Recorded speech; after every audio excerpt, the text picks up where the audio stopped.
nice. So how's the real estate market going out there? It's interesting, man. Yeah, the Calgary market's a tough one right now. It's been a bit of a low, so great time for buying. But in terms of selling, man, it's been probably the lowest it's been in, I think they said 25 years. So usually about 27% of listings are selling. Wow. 73% are not selling. So it's a tough one, man, for sure. But we're making the most of it, still doing well out here, and pretty stoked on everything we've got going on. Well, I don't think the real estate market seems to ever like fully crash. It's like it goes down for a little bit, then it goes back up. And I looked up Calgary a little bit. It looked like they said 2.3% is going to be the drop for 2018, but it's less than what it did last year, which is good. Which is good because a lot of people have moved there, so they feel like it could. I guess it's going to plateau before it rises. Is that how it goes? That's likely how it's going to go. Calgary is so tied to one single industry, which is oil and gas, that when oil and gas goes down, we don't have any other sectors in the economy to build things back up. We're not tech focused. We don't have a lot of other resources. So when oil and gas goes down, which it is right now, we feel it pretty big. So the gas puts the appreciation value of Calgary. That's pretty much, wow, that's crazy. Yeah, big time. So, yeah, man, it's a tough one for sure, and a lot of people are struggling. But at the end of the day, it's an interesting time because if you get creative and you carry out your business in a bit more of an innovative way, you can do really well in times like this. So that's what we've been doing, and it's been really exciting, actually. And I feel like if you find a way to prove yourself in this market, you're gonna absolutely destroy when things turn up. Yeah, I love what you're doing, man. That's kind of like, since I've been in New York for a few years, I think probably early last year is when I always said I turned my phone sideways and started talking to the world and building this social media presence. And then, I started with tips, 60-second tips, because Instagram wouldn't let me go past 60 seconds. And I was like, well, how quick can I be? And then I started creating shows and stuff. And I felt like this is a different way, man. Like this is, instead of just posting like on a listing site and only getting whoever goes to that listing site if they're into listings, instead of waiting for that or instead of waiting for people to come to you, like social media allows you to go get people, which is why I love it so much. Exactly. And I've learned that most people are afraid. Most of the realtors are scared to death to use social media. And I feel like it's the biggest edge right now if you actually play it right. Big time, man. Yeah, that was one of the biggest things when I got into real estate. I got started just under 2 years ago, and I was not from this city. I was 24 years old. I didn't know anyone, so I kind of had everything working against me, and I knew that it's a relationship game, and you needed to build a network in order to survive and actually thrive in real estate. So I put my focus on the two things that I knew would allow me to meet the most amount of people possible, which was door knocking and hard cold calling and prospecting, with a blend of social media. Because with door knocking, I could clearly define each day how many people I would get in front of, and that was amazing. And then with social media, it was free, so it was another way for me to organically get in front of people all the time with just a tool that we have to use, which is so fortunate. But you did something quite clever though. Like I saw that you have, obviously the purple car, the purple realtor, and that stands out. Purple psychology, right? Yeah. That means trust or loyalty, right? Something like that. Yeah. So purple plays on the psyche of colors, which is why we like purple so much, and including prints and everything. But I think branding yourself is the first step on social media, because once you get on it, you could just be a business card on social media. But if you have a niche or some way that people can differentiate you from all the other realtors, there's the first step. And just like you said, it's free to advertise. You get a lot more done on social media. If you can spend thousands of dollars for a billboard in an intersection, but you have to wait for people to go to that intersection. Yeah. TV, you're buying slots, but social media is like $4-5 a day, and you can hit 12,000 people with $30. Exactly. I like what you said there. A lot of agents do it really wrong. And actually, I have a couple of videos that I'm about to upload this week on this topic, where I find, you mentioned that the biggest thing you need to do on social media is brand yourself, which is why I launched my branding agency this week. But the problem is that so many realtors, it's funny. Real estate agents get into real estate because they say they either love working with people, They love to help others. They know it's a people business, yet they proceed to turn their social media accounts into a regurgitated Homes and Land, Realtor.com, or DuPont Registry magazine. Wow. All they post are just listed, just sold, price reduction, open house, God. coming soon. Bland. It's just a feed of crap that does not give people an insight as to who you are. So they know they're in a person business.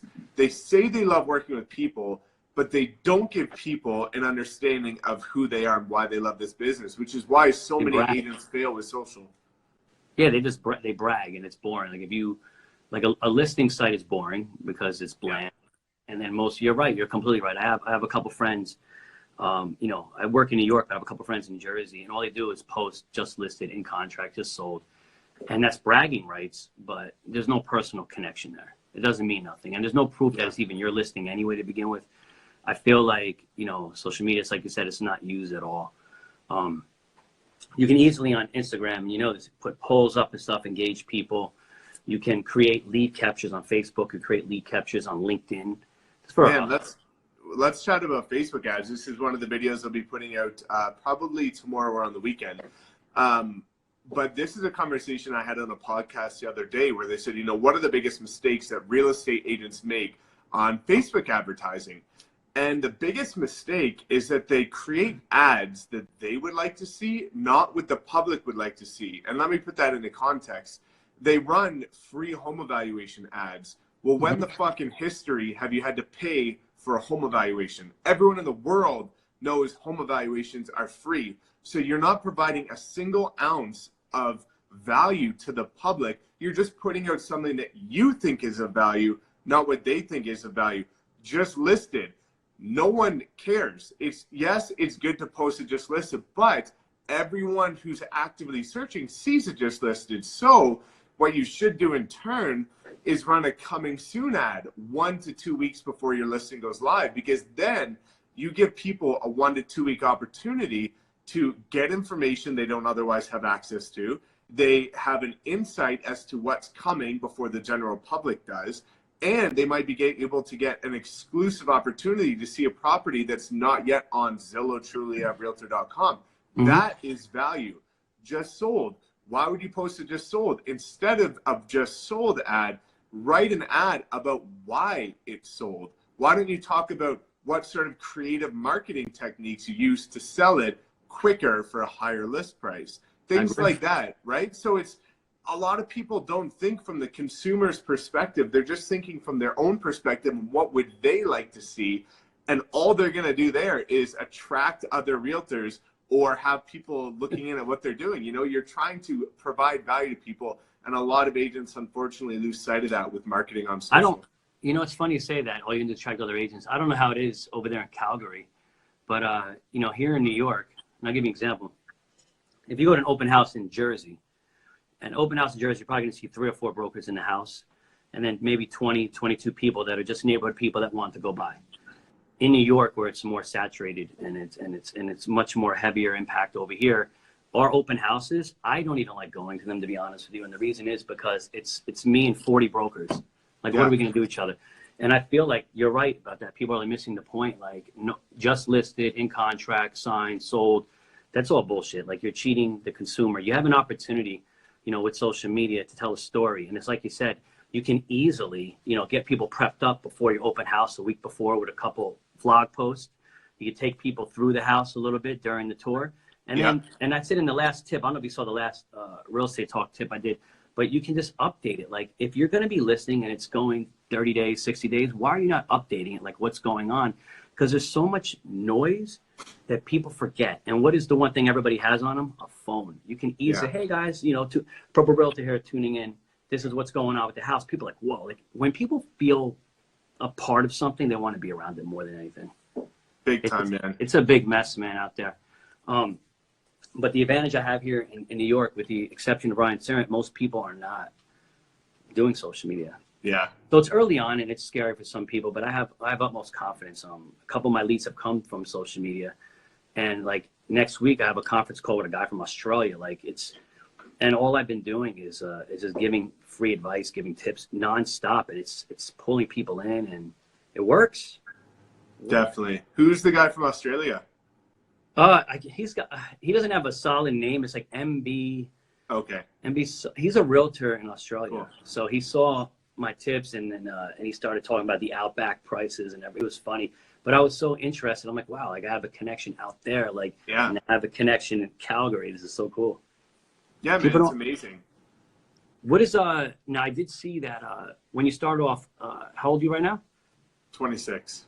Okay, so you've been in the industry a little bit, and I think that's clever, man, that you started off with the Purple Realtor. Like explain to me like how that has, excelled you versus the other realtors in your area.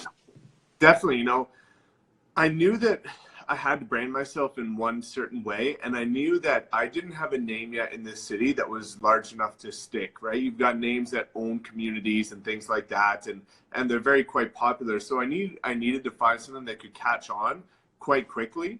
So when I wrapped the car, because cars are my passion, I knew I needed to leverage something like that. Purple was the choice, and purple represents luxury, royalty, and ambition, the three things that I really wanted people to feel in terms of the quality of service with me. Mm-hmm. Now, the interesting thing is my name was Mike Sherrard, as it is now, for the first 2 months of me being a real estate agent. But it was really interesting. I started getting comments from people in local businesses that have never met me before in my life, but started saying, Mike, every time I see the color purple, I think of you. It's crazy. So it was neat. I've Genius. never met these people, and a color is evoking this amount of emotion in them that they're thinking of me. And I said, boom, I have to leverage that because it was organic. It wasn't like I forced the Purple Realtor to be something. I wanted it to be authentic and real. It naturally came into that I think it's character. Smart. And as soon as I changed that handle, people loved it. It kind of blew up and started getting recognized quite soon. And I just used that and built my voice, my look, my character, everything from the Purple Realtor.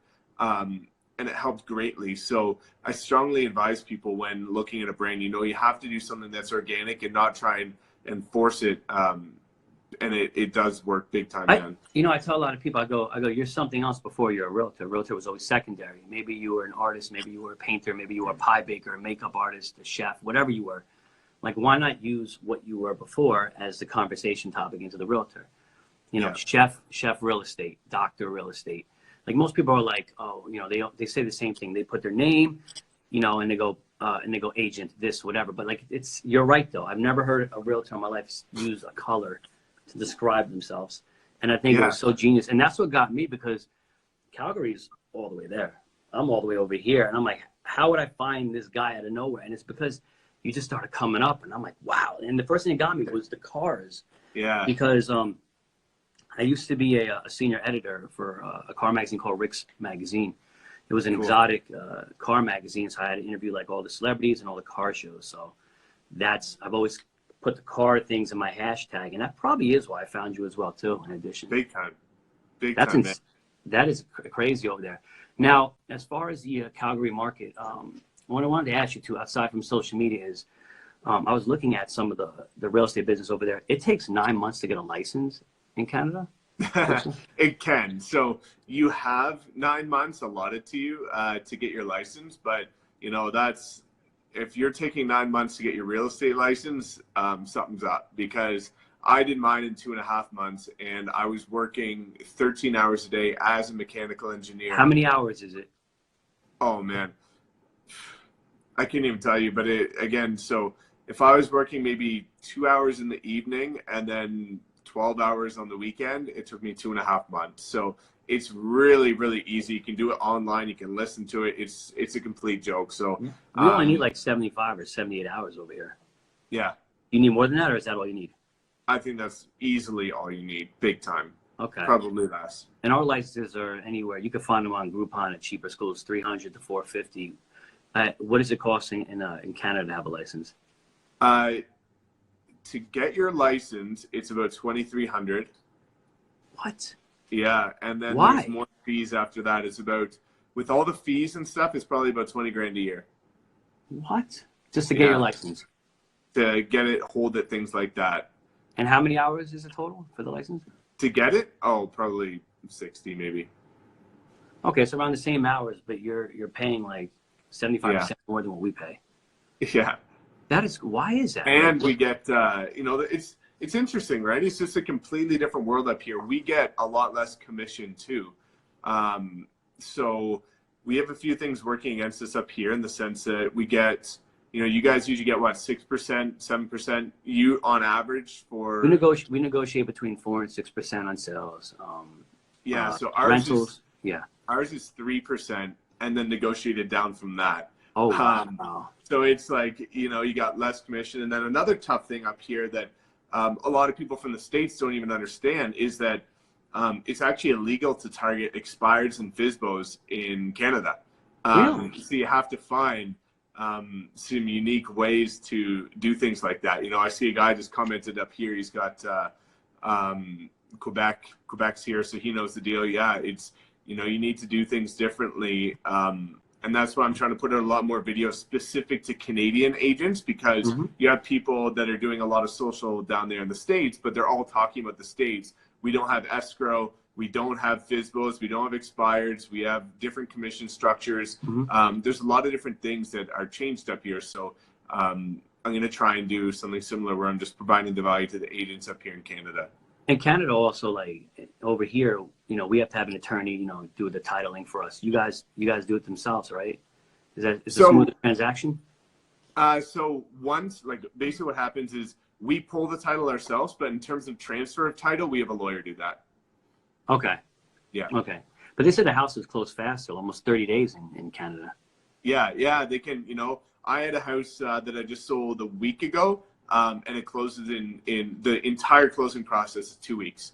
Done. Wow. Bang. So that's a rarity, but it can close anywhere from 2 weeks up to 90 days. So it is quite quick up here, but it's a completely different world. And you know, the interesting thing up here, and I think this is a benefit, is that social is very much behind the times compared to where you guys are. You know, you guys everywhere. Man, when I was getting my license and studying, all the YouTube videos and books and stuff, everything that I was watching was, what are agents in the States doing? What are the agents in New York and LA doing in California? Because everyone there is thinking innovative, ahead of the game, competitive. It was just a different mentality there. And up here in Calgary, man, it was just like, everyone was like a fucking dinosaur, man. And no one knew what a Facebook profile. It was like, man, what are agents doing up here? So that's why it was, you know, almost easy to build up a bit of steam here, because everyone was just, you know, thinking what has worked in the past is going to work forever, and I'm going to keep doing that. And they don't understand that things evolve, things change, and you need to adapt to the new trends and what's relevant. I will tell you this though, like listing sites we already know that they're limited. They're limited in who goes there. And also, again, I repeat again, you're waiting for people to go find you. Social media allows you to go after people, allows you to research people, allows you to target people. When you're doing your ads, $5 a day or whatever, you can target wherever you want to go. And people don't understand that everybody's on social media, but they're on social media strictly to brag. No one's really using it like a business. So social media is not new in the sense of people getting on it. It's new for business because people are afraid to. And here's the other thing. You can look up, you know, Ricky Cruz, Tom Ferry. You look at all these people that are doing stuff, but no one really is following them. No one's really trying to. People are just like, it's a juggle thing. And I think when you live somewhere like where you do, where FSBOs, you know, looking at stuff is illegal, and I think also when real estate transactions, correct me if I'm wrong, when they close in Canada, I don't think that they're not public information, right? They don't document. It doesn't. Yeah, unless the seller discloses that you can share that information, it's not. So the information is kind of limited in Canada. No one's really using social media, and from the moment that you get your license, you're about $2,000 in the hole immediately. Yeah. What would you suggest in terms of just not only just making a personal brand on social media and going after people? What do you think is the correct format in Canada to get people? Is it like in New York, we have all buildings. It's all like usually a lot of commercial here. What is it out there? Out here, it's all residential. It's primarily residential. You do get condos and stuff like that, but it's a lot slower. The majority of everything up here in Canada is detached, single family, or attached kind of duplex type stuff. And that's what's really going on here. But again, I think for a new agent, the biggest thing is a blend of old school and new school. You need to do the things that are dollar value added activities today, which is like you're knocking, you're calling, you're networking, things like that, things that can get you now business. But then you also need to dive deep and look within and start building your personal brand so that that can become longevity business, in the sense that, you know, one of the things that you said that people are not doing right, and I completely agree with this, is the transparency. You know, some of my videos on Instagram that did the best was, for example, a video before I was going into a luxury listing presentation, and I was up against the top agent in my city. And I basically recorded a video before I went into the driveway, and I was like, all right, everyone, I'm going up for this $4.5 million property. I'm up against the top agent. I might not get the listing. I'm going to do everything I can. I'll keep and you you guys admitted all updated. that on camera? Yeah, I did it all on camera. I was like, listen, yo, I'm straight up the underdog in this situation. I probably won't get the listing. I'm up against a guy with 15 years experience in this community. He's a top dog. But I ended up getting the listing. But the cool thing is because I was so transparent, people loved it. Because if I didn't win, I would have told them. And that lack of transparency and telling the actual fucking truth is what's missing in real estate. Because, man, realtors only want to share when they get a listing, when they make a sale, not when they have to terminate a listing, not when a listing expires, not when something shitty happens. And because they don't share that transparent and authentic point of view, it just seems too fluffy and fake, and you can't actually build a strong relationship with the public through your social. You're right. There's absolutely there's zero personality, zero emotion in real estate advertising. It's just, if it's commercial, it's different. Commercial is all about the numbers. But if it's rentals or residential, you have an opportunity to win over people just by doing it. And I think what you did is good. Again, you know, you find something that you're passionate about. You found that the color purple cars, start off that way. Start off native vlogging, engaging, start off using it to reach people. And you probably could take down the top realtor, because most people will not do it. Yeah. They won't do it at all. What I want to say is that you started off something called Pivotal Hype, right? Pivotal Hype. Yeah. Yeah. Tell me, what's Pivotal Hype? Definitely, man. I'm really excited about it. You know, what happened about a year ago was that I realized that I really wanted to dive deep into my personal brand, because I realized this is sort of a golden era of personal branding, in the sense that people are really starting to understand the power and leverage you have when you build a solid personal brand. But a lot of people weren't diving all in, and I wanted to do that. Now, I started doing things like the $1.80 method from Gary Vee, which worked, but it was so time consuming and labor intensive. What was the $1.80 method? What's that? The $1.80 method it's something where it adds up to a $1.80, where you basically take like 10 hashtags and you write 3 comments per hashtag and find 10 accounts and comment on them. It's some sort of strategy that is it does work, but it's very slow, very labor intensive. And I was doing that and I wasn't seeing the growth that I wanted. So then I started searching outward, and I said, wow, is there any companies out there that can help me grow my social profile and my engagement? But what I found is twofold. The first thing is that they were selling all fake followers, and that's not something that I wanted to do, because if you've got 100,000, 10,000, 50,000 followers and not one of them will buy your product, that's a fucking problem, because now you don't have a business. You've just got this fictitious optics. And 2, everyone was telling you that your personal brand was your following. That all these companies were trying to convince you, and DMing me saying, Mike, if you get 100,000 people, you're going to be this, you know, Insta celebrity, and you're going to get all this business. And I was like, yo, that's fucking fake. Because if the Instagram algorithm dies, or if it changes, you've got nothing. So what I did is I started building out an algorithm that organically grew people's social, and I tested this on a ton of realtors, and they've been getting amazing results. It'll organically grow your social media platforms in your niche and in your geographical location. So in New York, in the real estate space, so you're getting locals who would like your product, but then you're getting agents who engage with your content. So it's that perfect blend. But how would it work for me in New York per se? Yours would largely grow twofold. You would grow with local people in New York, because I have a way to target the locals there. But then you'd also grow with more social media real estate agents, with people that, again, would engage and relate to your content. But then I wanted to do a level deeper. I said, you know, again, your following is a component of your social proof and the optics per se, but it's not your personal brand. Your personal brand is a look, it's a voice, it's a vibe. There's so much, it's a message. There's so much that goes into your personal brand. So we created a private Facebook group where each week we do a live Q&A on all personal branding questions. And then I have industry leaders from top 10 voices in LinkedIn, people leading a team of 500 people, come in and talk to you about how to find your voice, how to lead people, how to look the part. So we're creating every single component of what a personal brand should be within our platform. And what I want to do is I want to make sure that we're creating brands that stand the test of time across all social platforms. So we're launching something for LinkedIn in a couple months as well. That's amazing. See, that engagement is massive over there. Most people don't know how to find their own voice, their own self. And then what you're doing is giving back. And I think that's actually, I find that very commendable. It's actually what triggered me. That's exactly what helped me. I didn't really have much of a following on social media. It was okay. It was like, I told you, it was like right when I turned my phone sideways and started saying, all right, I'm giving away tips. I got a couple calls, from people in my brokerage who were like, stop giving away tips. Why would you do that? And I was like, well, I'm like, half the people are not going to follow them because, wisdom is free because mankind can't buy the discipline to follow it. So why not just put it out there? But not only that, but people, it's a way of being trustworthy. And before I knew it, I had celebrities, developers, even, some bigger players here in New York are now following me, and we chat back and forth, and people that I would have no business in it. And it's because they just saw like, here's a guy that's being very transparent, putting everything on the table, not bragging about listings lost or taken or sold. He's just helping people, and it makes people really want to work with you. And not only that, but like, you just start to find out who you are as a person. You're like, whoa, it helps you find out where you want to put your brand and your niche.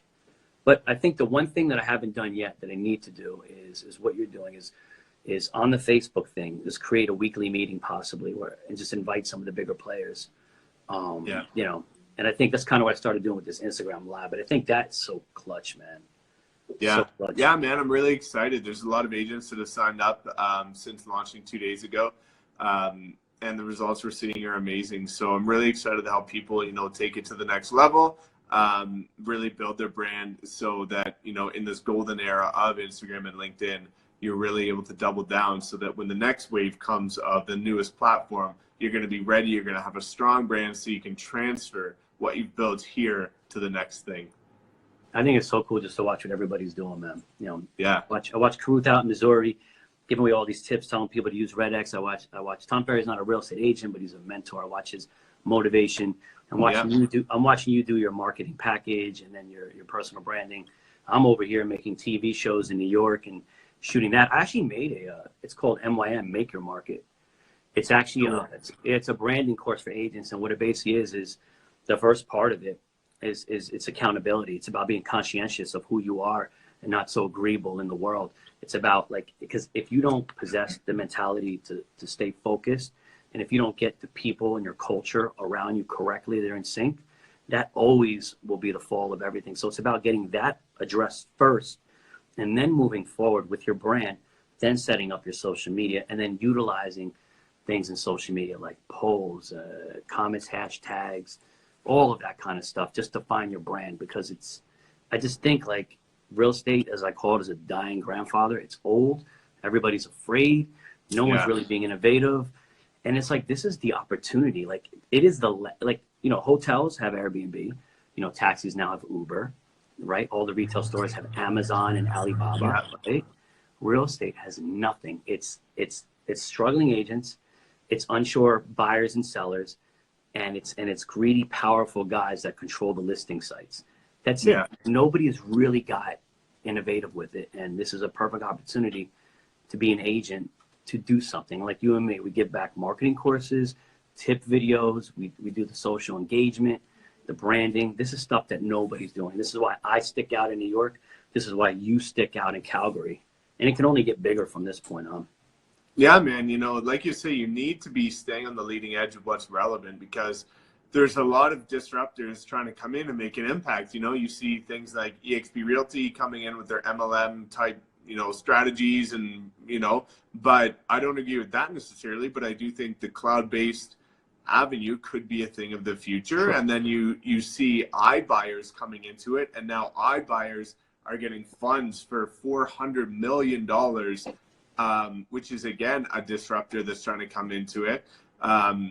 So there's, you know, God knows what's going to happen if Amazon ever gets into it, because they're the only, real estate's the only industry they're not into. So for example's sake, if they pick up something like a Zillow and make an effort of investing a budget to Uberize realtors, can you only imagine what's going to happen to your fees then? So I think you really need to dive deep into building something that stands the test of time and also sticks out, because if you don't, whenever these pivotal moments happen, you're going to get swallowed up.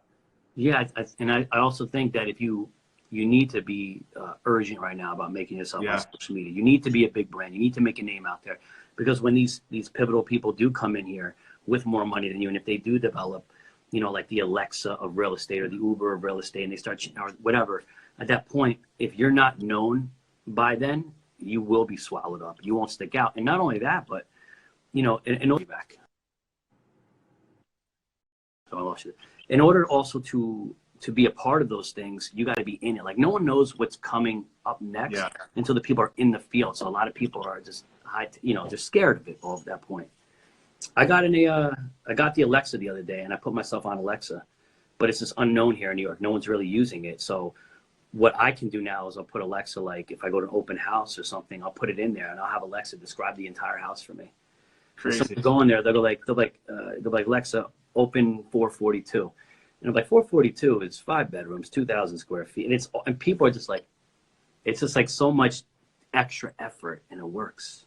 Yeah, you know, I think you made a really good point in the sense of us not knowing what's coming, because I have a lot of people reaching out to me, you know, saying, you know, Mike, is it too late to get started on Instagram? Is it too late to get started on YouTube? Is it too late to get started on this? Well, the thing is we don't know what the next platform is or what the next big wave is. So, you know, Andy Frisella, you know, related it to fruit, where he's basically like, if you have Instagram and it's a lemon, you don't know when the juice is going to run out, but you got to squeeze all the juice you can out of it, so that when the next thing, maybe an orange, comes along, you got to squeeze that. You always have to be leveraging to the fullest extent whatever platform is relevant now and extracting the most out of it, so that you did your work, and when the next thing comes on, you take that head on as well. But you can never just think, is it too late? You know, I saw a stat the other day where currently there's 1.2 billion people on YouTube, which is a lot. Crazy. But what they're saying is that in the next 5 years,